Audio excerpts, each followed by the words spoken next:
ಧರ್ಮೋಪದೇಶ ಕಾಂಡ 28ನೇ ಅಧ್ಯಾಯ 14ನೇ ವಚನದಲ್ಲಿ ವಾಕ್ಯವು ಈ ರೀತಿಯಾಗಿ ಬರೆಯಲ್ಪಟ್ಟಿದೆ. ನೀವು ಎಲ್ಲರಿಗಿಂತಲೂ ಮೇಲಣವರಾಗುವಿರೇ ಹೊರತು ಕೆಳಗಣವರಾಗಿರುವುದಿಲ್ಲ ಎಂದು ವಚನವು ಬರೆಯಲ್ಪಟ್ಟಿದೆ. ಅಂದರೆ ಪ್ರೀತಿಯುಳ್ಳ ದೇವಜನರೇ, ಕರ್ತನಾತ್ಮನೇ ಮುಂಜಾನೆ ವೇಳೆಯಲ್ಲಿ ಆತನ ನಮ್ಮೊಟ್ಟಿಗೆ ಈ ರೀತಿಯಾಗಿ ಮಾತನಾಡುವವನಾಗಿದ್ದಾನೆ. ಏನೆಂದರೆ, ನೀವೆಲ್ಲರಿಗಿಂತಲೂ ಉನ್ನತ ಸ್ಥಾನದಲ್ಲಿ ಇರುವಿರೇ ಹೊರತು ಕೆಳಗಣ ಸ್ಥಾನದಲ್ಲಿ ನೀವು ಇರುವುದಿಲ್ಲ ಎಂದು ಆತನ ನಮ್ಮೊಟ್ಟಿಗೆ ಮಾತನಾಡುವವನಾಗಿದ್ದಾನೆ. ಕರ್ತನು ನಮ್ಮನ್ನು ಏನ್ ಮಾಡುವವನಾಗಿದ್ದಾನೆ? ಅಭಿವೃದ್ಧಿ ಪಡಿಸುವವನಾಗಿದ್ದಾನೆ. ನಮ್ಮ ಸೇವೆಯನ್ನು ಅಭಿವೃದ್ಧಿ ಪಡಿಸುವವರಾಗಿದ್ದಾರೆ. ನಮ್ಮ ಕೆಲಸ ಕಾರ್ಯಗಳನ್ನ ದೇವರು ಅಭಿವೃದ್ಧಿ ಪಡಿಸುವವರಾಗಿದ್ದಾರೆ. ನಮ್ಮ ಜೀವಿತವನ್ನ ದೇವರು ಅಭಿವೃದ್ಧಿ ಪಡಿಸುವವರಾಗಿದ್ದಾರೆ. ಅದೇ ಮಾತನಲ್ಲಿ ಕರ್ತನು ಹೇಳುವವನಾಗಿದ್ದಾನೆ, ಮಗನೇ ಮಗಳಿಗೆ ಜೀವಿತದಲ್ಲಿ ನೀನೇನಾಗಿರುವೆ, ಮೇಲಣ ಸ್ಥಾನದಲ್ಲಿ ಇರುವೆ, ಉನ್ನತವಾದ ಸ್ಥಾನದಲ್ಲಿ ಇರುವೆ ನೀನು ಎಂದು ಆತನು ಮಾತನ್ನು ಕೊಡುವವನಾಗಿದ್ದಾನೆ.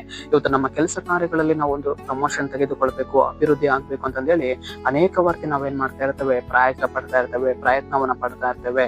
ದೇವರಿಗೆ ನಮ್ಮ ಮಾರ್ಗಗಳನ್ನು ಒಪ್ಪಿಸಿಕೊಡುವಾಗ, ದೇವರೇ ನನ್ನ ಕೆಲಸ ಕಾರ್ಯಗಳಲ್ಲಿ ನಾನು ಉತ್ತಮವಾದ ಸ್ಥಾನದಲ್ಲಿರಬೇಕು ಸ್ವಾಮಿ, ನನ್ನ ಜೀವಿತದಲ್ಲಿ ನಾನು ಉತ್ತಮವಾದ ಸ್ಥಾನದಲ್ಲಿರಬೇಕು ಸ್ವಾಮಿ, ನನ್ನ ಕುಟುಂಬದಲ್ಲಿ ಉತ್ತಮವಾದ ಸ್ಥಾನದಲ್ಲಿ ನಾನು ಇರಬೇಕು ಸ್ವಾಮಿ ಎಂದು ನಮ್ಮ ಕಾರ್ಯಗಳನ್ನ ದೇವರ ಆತ್ಮನಿಗೆ ಬಿಟ್ಟು ಕೊಡುವಾಗ ದೇವರು ನಮ್ಮನ್ನ ಏನ್ ಮಾಡುವವರಾಗಿದ್ದಾರೆ? ಉತ್ತಮವಾದ ಸ್ಥಾನಮಾನಗಳಲ್ಲಿ ದೇವರು ನಮ್ಮನ್ನ ನಡೆಸಿಕೊಂಡು ಹೋಗುವವರಾಗಿದ್ದಾರೆ. ನಾವು ಅನೇಕ ವಾರ್ತೆ ನಾವು ನೆನೆಸ್ತೇವೆ, ನಾನು ಒಂದು ಮೇಲಣವಾದ ಸ್ಥಾನದಲ್ಲಿ ನಡೆದು ಹೋಗ್ತಾ ಇಲ್ಲ, ಒಂದು ಉತ್ತಮವಾದ ಕಾರ್ಯಗಳಲ್ಲಿ ನಾನು ನಡೆದು ಹೋಗ್ತಾ ಇಲ್ಲ, ನಾನು ಹೀನವಾದ ಮಾರ್ಗದಲ್ಲಿ ನಾನು ನಡೆದು ಹೋಗ್ತಾ ಇದ್ದೇನೆ, ಕೆಳಗಣ ಸ್ಥಾನದಲ್ಲಿ ನಾನು ನಡೆದು ಹೋಗ್ತಾ ಇದ್ದೇನೆ ಎಂದು ಅನೇಕ ವಾರ್ತೆ ನಾವು ಯೋಚಿಸ್ತೇವೆ, ನೆನೆಸ್ತೇವೆ. ಆದರೆ ಪ್ರೀತಿಯುಳ್ಳ ದೇವಜನರೇ, ದೇವರ ಆತ್ಮನಿಗೆ ನಮ್ಮನ್ನು ನಾವು ಬಿಟ್ಟು ಕೊಡುವಾಗ ಕರ್ತನ ಆತ್ಮನು ನಮ್ಮನ್ನು ಅಭಿವೃದ್ಧಿ ಪಡಿಸುವವನಾಗಿದ್ದಾನೆ, ಆಶೀರ್ವಾದಿಸುವವನಾಗಿದ್ದಾನೆ, ಬಲಪಡಿಸುವವನಾಗಿದ್ದಾನೆ. ನಮ್ಮೊಟ್ಟಿಗೆ ಆತನು ಇರುವವನಾಗಿ, ನಮ್ಮ ಜೊತೆಗಾರನಾಗಿ ಆತನು ಬಂದು ನಮ್ಮನ್ನ ದೇವರು ಏನ್ ಮಾಡುವವರಾಗಿದ್ದಾರೆ? ಮೇಲಣ ಸ್ಥಾನದಲ್ಲಿ ಕರ್ತನು ನಮ್ಮನ್ನ ನಡೆಸುವವನಾಗಿದ್ದಾನೆ. ಸರಿ, ನಾವು ಪ್ರಾರ್ಥಿಸಿಕೊಳ್ಳೋಣ.